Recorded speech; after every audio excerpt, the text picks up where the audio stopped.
The year is 1970, and the Apollo 13 spacecraft is en route to the moon. Suddenly, an oxygen tank explodes, endangering the lives of the 3 astronauts aboard and jeopardizing the mission. This was a crisis of unprecedented proportions, and solving it required a Herculean effort. It was a team at NASA's Mission Control that saved the day. This group was not just a random collection of individuals, but a well-oiled machine made up of highly skilled engineers, astrophysicists, and a whole host of other specialists, each with their own unique expertise. They had one collective goal: bring the astronauts home safely. With the clock ticking, they huddled together, working around the clock. Despite the high-stress situation, they managed to pool their collective knowledge, brainstorm and come up with creative solutions that individual members might not have reached on their own. This team's coordinated efforts led to a design and execution of a plan that involved the astronauts creating a makeshift carbon dioxide removal system, adjusting their trajectory, and a host of other improvised solutions to ensure their survival. Their teamwork turned a potential disaster into a triumphant display of human ingenuity. This incredible rescue operation epitomizes the power of effective teamwork. It showed that when a diverse group of individuals comes together with a shared purpose, they can overcome even the most daunting of challenges and achieve remarkable feats. On the flip side, teams can sometimes hamper productivity. Back in the late 1950s, the Ford Motor Company assembled a team to design and produce what was to be their new flagship model, the Edsel. This was no ordinary team. It comprised some of the brightest minds in the company. They were given free rein to design the car of the future, one that would outshine all competitors. Now here's where things got interesting. As the team worked together, they become increasingly convinced that their creation would redefine automotive design. They envisioned the Edsel as a car that was bold, innovative, and a step above anything else on the market. They were working in a bubble with little outside input, a scenario that bred overconfidence and groupthink. When the Edsel was finally unveiled to the public in 1957, it was met with a response that was far from the acclaim the team expected. Consumers found the design peculiar, with its vertical grille being compared to an Oldsmobile sucking a lemon. The car was also beset with quality control issues and was much pricier than other models in its class. The very things the team had thought would set the Edsel apart were the things that alienated its target market. Just 2 years later, Ford ceased production of the Edsel, having lost an estimated $250 million on the project, about $2.2 billion in today's money. This example illustrates how, when a team becomes too insular and fails to seek or heed external feedback, the results can be disastrously counterproductive. These examples together underscore the potential power and pitfalls of teamwork. As we delve deeper into this topic, we'll explore how to maximize the benefits of teams while avoiding potential drawbacks. Welcome to today's lecture on teamwork. Here's a snapshot of what we'll be discussing in today's session. We'll kick off by discussing what actually makes a team a team. We'll then explore some early theories of team development before diving into the factors that research has found are most important for team effectiveness. And as always, we'll end by discussing some practical applications of the concepts we explore and consider some strategies IO psychologists can use to build more effective teams in the workplace. So what exactly is a team? Imagine a symphony orchestra, each musician playing their part in perfect harmony, contributing to a beautiful piece of music. That's exactly what a team should be. A group of people with complementary skills, each member dependent on the others, working together towards a common objective. Now let's break down the key components of this definition. First off, we've got interdependence. This is the glue that holds the team together. It means that each member's performance directly impacts the rest of the team. Imagine you're on a rowing team. If one person stops rowing, the boat's pace slows down, affecting the entire team. Next, we have complementary skills. In any successful team, each member brings their own unique skill set to the table. It's like a puzzle. The individual pieces might be different, but they fit together perfectly to create the full picture. Some team members might excel at organizing and planning, while others might be good at executing tasks. Lastly, we've got the shared goal. This is the destination that everyone in the team is striving to reach. It's not about individual achievement, it's about what the team can accomplish together. What's the difference between a team and a group? Imagine stepping into a retail shop. You see a group of individuals bustling around, attending to customers, arranging products, and ringing up purchases. They're called a team by their employer, but are they actually a team or just a group? There are 4 dimensions that differentiate a team from a group. The first dimension is goals. In a true team, members work together towards a collective objective, like a retail team collaborating to exceed a monthly sales target. However, if each salesperson is merely trying to sell as many products as possible independently, their goals are individualistic and they function more like a group than a team. Next comes synergy. A team is like a retail orchestra, where each member's work rhythm positively influences the others, leading to a smooth shopping experience for customers. But if the retail staff function more like solo artists, focusing on their tasks independently without enhancing each other's performance, they lack the positive synergy characteristic of a team. The third dimension, accountability, is also crucial. In a team, members share responsibility for their collective performance. For instance, if the retail team fails to meet its sales target, all members share the responsibility. However, if accountability falls solely on individuals, like a salesperson being responsible only for their sales, it's more of a group dynamic. Lastly, we have complementary skills. In a true retail team, each member might excel in different areas. One might be a whiz at inventory management, another could be a natural at customer service, and a third might have a knack for sales. Their diverse yet harmonizing skills drive the team's success. In contrast, a group of salespeople, each doing similar tasks independently, doesn't need such a mix of complementary skills. Let's look at why teamwork has been capturing attention in both academic circles and the business world. The idea behind teamwork is simple yet powerful. Multiple minds working together can accomplish more than individuals working separately.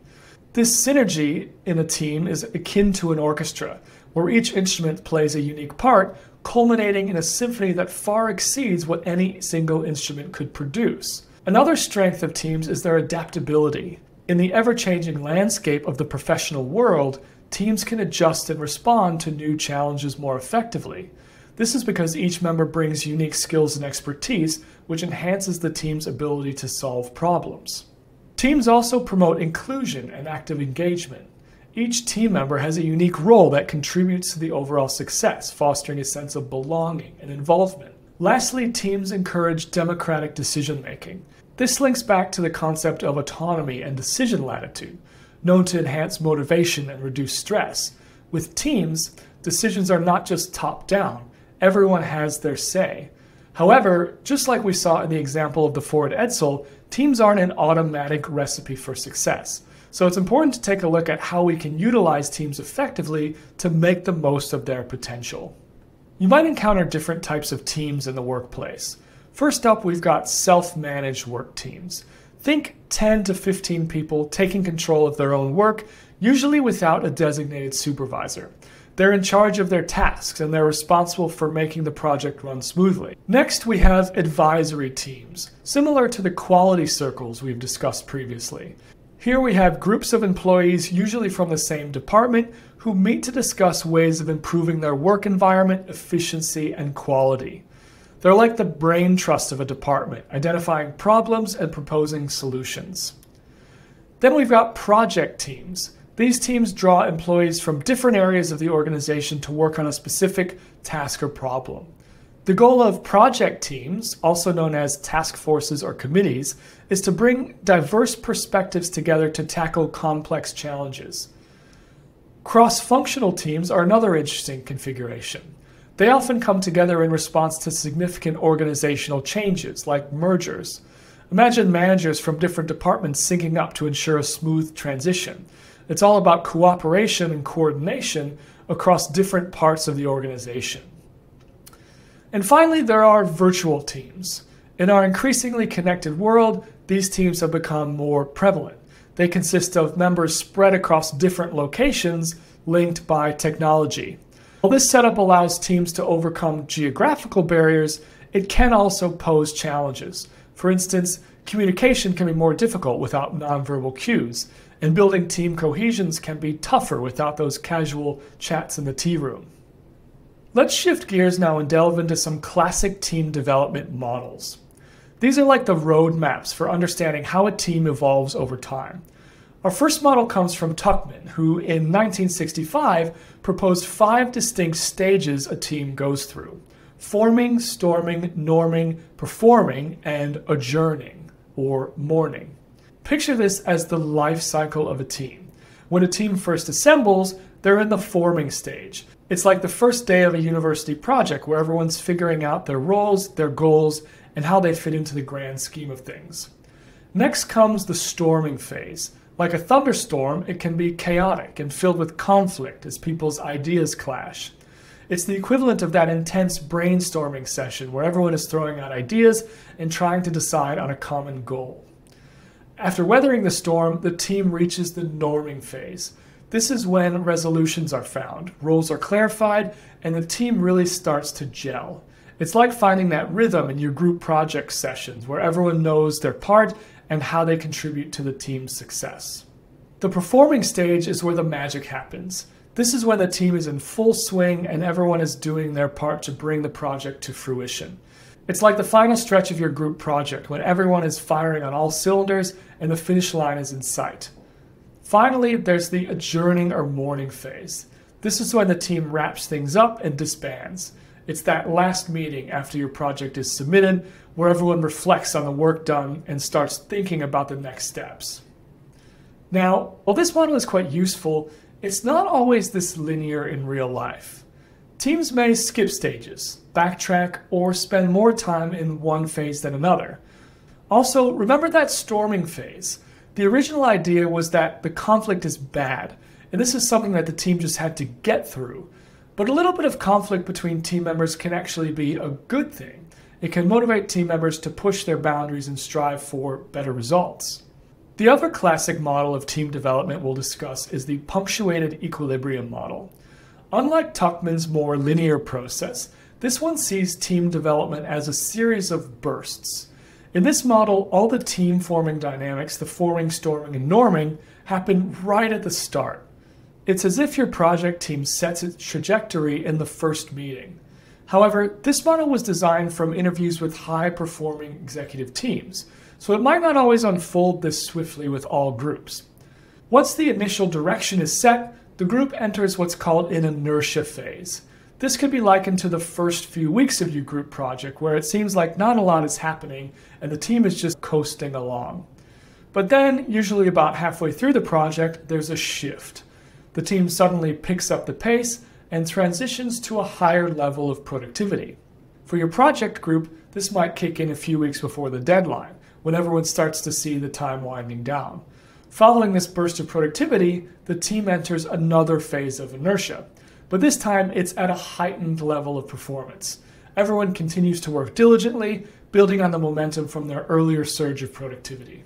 As the project deadline looms, there's another shift, and the team transitions once more, this time into an even higher level of productivity as they rush to complete their tasks.